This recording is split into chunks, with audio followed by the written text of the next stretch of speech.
한만희 증인은 정순희 씨 아들을 강제 전학시키지 않은 것에 대해 여러 소송들로 인해 손쓸 도리가 없었다. 어쩔 수 없었다. 이렇게 답변을 하셨어요. 예.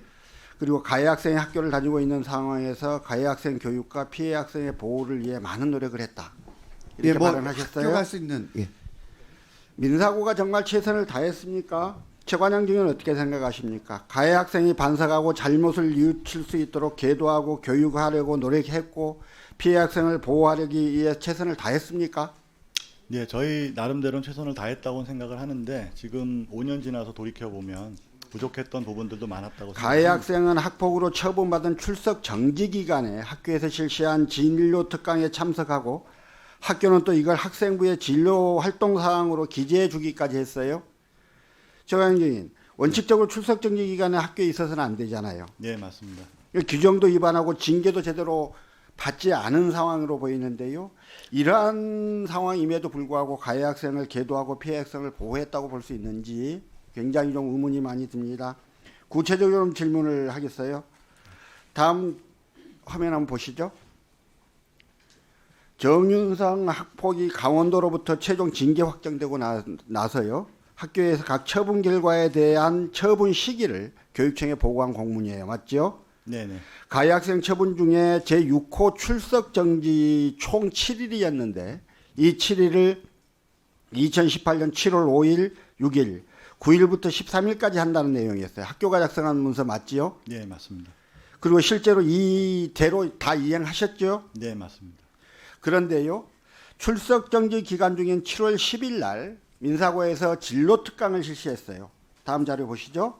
이 진로 특강 학교에서 한 거 맞지요? 네, 맞습니다. 가해 학생이 이 특강 들었지요? 가해 학생 그 사실 여부만 네. 확인해 주세요. 네, 그러니까 기록이 되어 있는 부분은 저희의 실수였습니다. 죄송합니다. 장관님, 출석 정지 기간 중에 정순희 씨 아들이 특강을 수강하는 거 어떻게 보십니까? 출석 정지는 확실히 지켜져야 된다고 생각합니다. 그건 분명히 문제가 있는 거지요? 네. 자, 다음 화면 보십시오. 가해 학생의 진로 활동 기록이에요.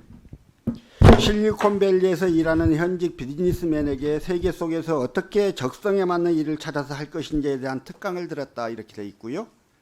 그 기간은 가해 학생의 출석 정지 기간 동안이었습니다. 자, 최관영 증인, 예. 이 기록을 학생부에 입력한 사람 누굽니까? 특강 담당 교사가 당시에 그 교육정보실 주무관에게 공통사항을 입력을 부탁을 했고요. 자, 다음 보십시다. 초등학교 초중등 교육법에 의하면 학생 생활 기록은 교육부 훈령으로 정하는 기준에 따라 작성 관리해야 하고요. 교육부 훈령 제13조 창의적 체험 활동 사항을 보면 진로 활동의 특기 사항에는 학생의 진로 특성이 드러나는 사항을 담임교사가 입력한다 이렇게 돼 있어요. 예. 이 규정 아십니까? 네, 맞습니다. 담임교사가 입력하지 않은 건 문제가 있지 않았습니까? 예, 문제가 있었습니다. 그래서 저희가 강원도교육청에서 여러 가지 컨설팅 지적을 받고 그 부분을 즉시 바꾸었습니다. 자, 그런데요. 민사고는 가해 학생의 특강을 듣는지도 몰랐다라고 해명하면서 이렇게 해명을 합니다. 학폭 사안이 당시 비공개 상태였기 때문에 특강 담당 교사 학생부를 입력한 주무관은 전혀 알 수 없는 상황이었다. 특강 사실이 기록된 건 학교의 행정상의 실수가 명백하다. 이렇게 답변을 하셨어요? 네. 이 답변은 직접 하신 거 맞지요? 네, 네, 맞습니다. 자, 그런데 다음 화면 보십시다. 특강 담당 교사가요, 전체 교직원에게 보낸 특강 공지입니다. 수강학생 명단까지 첨부해서 전체 교사에게 보냈는데요.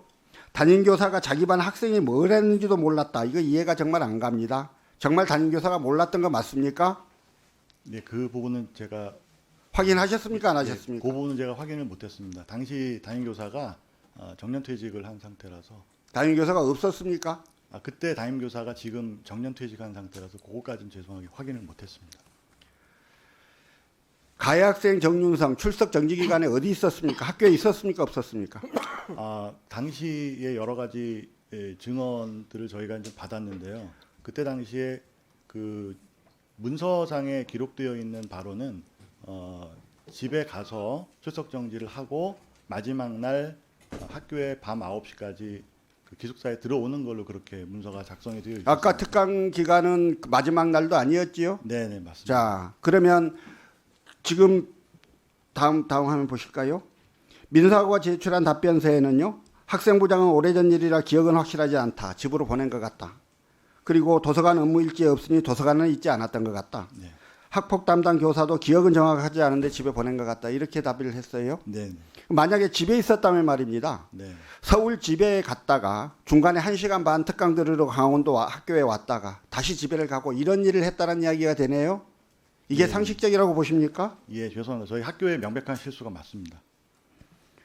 자, 출석 정지 처분이 내려졌는데요. 지금 출석 정지에 대한 관리도 실제 시행도 전혀 안 하신 거예요. 그렇죠? 그러니까 좀 기억이 정확하지 않아서 그 부분을 정확하게 말씀드리기는 어렵지만 그때 그러니까 당시에 아니요. 저희가 학폭 처분 중에 출석 정지가 있어요. 네네. 그러면 그에 대해서 이행을 하셨어야 될 거 아닙니까? 네네 맞습니다. 이행하신 건 기록에 당연히 남겨야 될 거 아닙니까? 네 기록 전혀 안 했죠? 예 기록에 남기지 못했습니다. 자, 가해 학생에 대한 특혜이고요. 법 위반이고 집시 위반입니다. 그런데 문제는 무엇보다도 학폭 사건에서 반드시 해야 되는 가해자와 피해자의 분리 조치 이거 전혀 하지 않았다는 거예요. 자, 다음 화면 한번 보세요.